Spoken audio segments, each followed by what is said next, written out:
যে কোম্পানি আমাকে 10টা পণ্য দিছে, কোম্পানি বলছে যে এই মালগুলি আপনারা বিক্রি করেন। আপনি বিক্রি করবেন স্বাভাবিক ব্যাপার। বিক্রি করবেন এরই তো অপরাধ না, অপরাধ হচ্ছে আপনাকে জোর করে না, জোর করে দেন না স্যার, উনি তো জোর করে দেন না। বলেন। না স্যার বাদামও নিতে হয় ওইটা।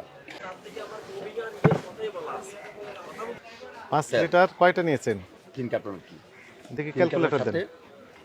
চিকেনের সাথে আবার ওই যে দেখেন নিচে আবার ওই যে এই যে তেল, এই যে এগুলা এগুলো আনতেছি বাদামগুলো। সেটা আলাদা। এটা 3টা নিয়েছেন, জি 9720, 9720 ভাগ 3, এই তো। তো 9703, 3 কার্টুন, জি 3 কার্টুন, জি। এক কার্টুনে কয়টা থাকে? ভাগ হচ্ছে 4, তাহলে একটার দাম পড়ে 810 টাকা। জি লেখা আছে কত? 18 টাকা। তা 18 টাকা বিক্রি করবেন। আমি 18 চাই তা আপনি দাম ছিলেন 28 টাকা চেয়েছেন। না 28 18 বলছে একটা দাম। না না, 40 চাইছি ওদের কাছ থেকে। এটা এটা